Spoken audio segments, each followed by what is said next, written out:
Sobre esses assuntos, eu converso agora com Adib Abdouni, advogado constitucionalista. Adib, uma boa tarde para você.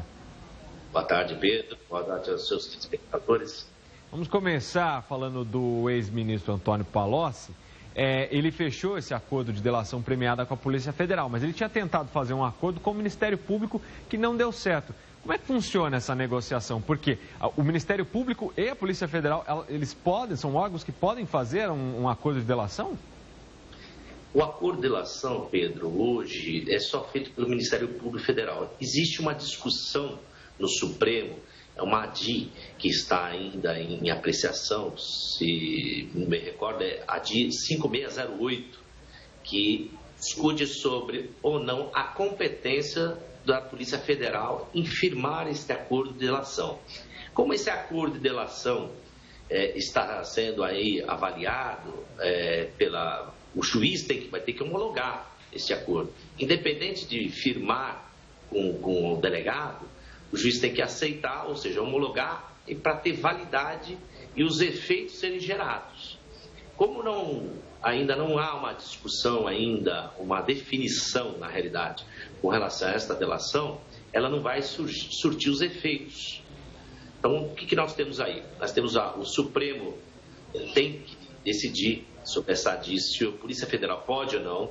Existem algumas situações que o delegado de Polícia Federal, como por exemplo, ele não pode firmar acordo com relação a perdão judicial e nem sobre ações penais futuras, sobre aceitação ou não de denúncia, então que é prerrogativa somente do Ministério Público Federal.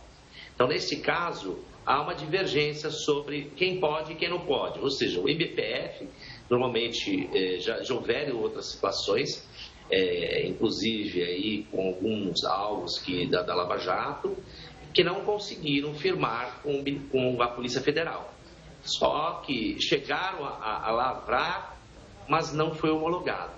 Então, pode acontecer também de não ter êxito nesse firmar esse acordo de delação com a Polícia Federal.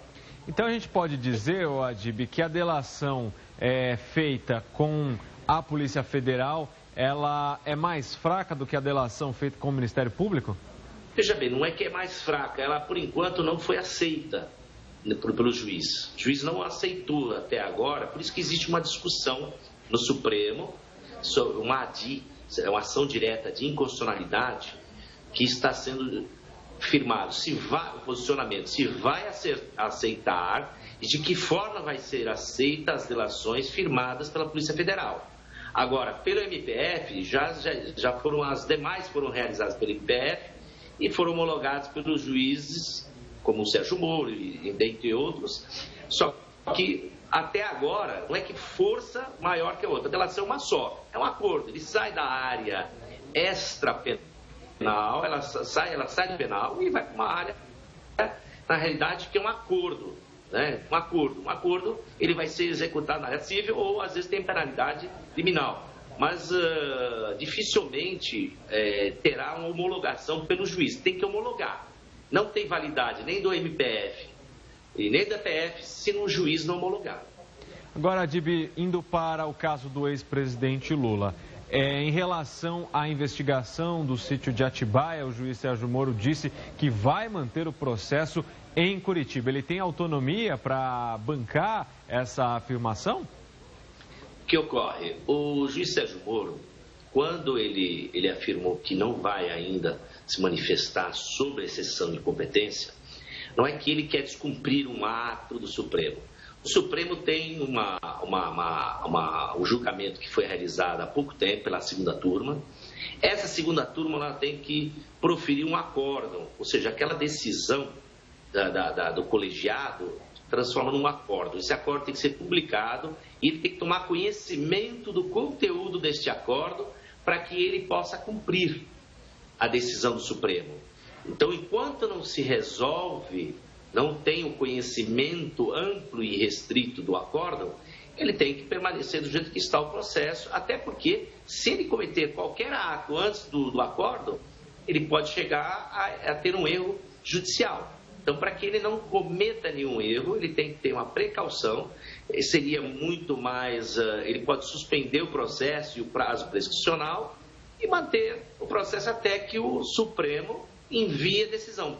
Porque a decisão do Supremo ainda cabe recurso da PGR, a PGR vai entrar com recurso e pode ser alterado pelo Pleno. E esse trâmite ele pode demorar quanto tempo, Adib? Até ser colocado o recurso, tem um prazo, depois da publicação do acordo, o PGR tem aí alguns dias para entrar com o recurso. Eles ainda vão avaliar qual recurso que eles vão entrar. Dependendo do recurso, tem recurso de 2 dias até 15 dias no Supremo. E vai ser colocado, ou seja, pautado para julgamento no Pleno, esse recurso. Enquanto não se esgota essa possibilidade e o juiz Sérgio Moro não tem uma decisão ou uma determinação do STF de que ele tem que cumprir, ele não há necessidade dele se atravessar um procedimento por causa da defesa. A defesa ela vai tentar, de todas as formas, utilizar o julgamento que foi público, que foi colocado, mas não há o acórdão. Então, nós precisamos do acórdão. Vamos precisar do acórdão para que realmente tenha eficácia aquilo que o Supremo Tribunal Federal decidiu. A consequência disso, Adib, seria um esvaziamento da Operação Lava Jato? Eu não entendo desta forma.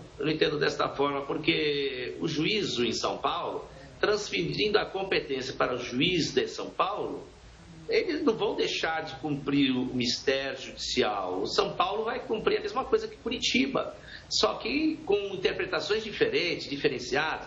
O juiz de Curitiba, o juiz de São Paulo, ele vai analisar o processo como um todo. As provas existentes, as provas que foram colhidas, se não houverem provas, ele vai ser absolvido. Se tiverem as provas, ele vai ser condenado. Ou em São Paulo, ou o próprio Curitiba. Então, mudando o juiz não modifica, não beneficia em nada, não beneficia o réu, porque o processo não foi extinto. Ele não perdeu, ele não ganhou nada com isso. Pelo contrário, ele só está tirando do juiz, alegando que a Petrobras tem que distribuir livremente. Pode ser que venha um juiz bem mais duro do que o Sérgio Moro, em São Paulo. Não se sabe quem vai ser o juiz. Tem excelentes juízes, tanto em Curitiba como em São Paulo.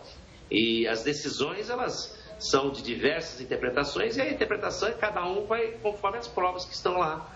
E pode, como o juiz Sérgio Moro condenou em 9 anos, e o tribunal revisou para 12, naquele caso do triplex, pode chegar aqui em São Paulo e a ação, ela também falar que é 12 anos, 15 anos, a outra ação, e o juiz Sérgio Moro poderia dar uma condenação menor. Então, isso tudo é relativo. Não vejo benefício nem esvaziamento da Lava Jato. Tá certo, então, Adib. Muito obrigado pelas suas informações. Mais uma vez, uma boa tarde para você. Boa tarde, Pedro. Boa tarde, seus telespectadores. Muito obrigado. Isso aí.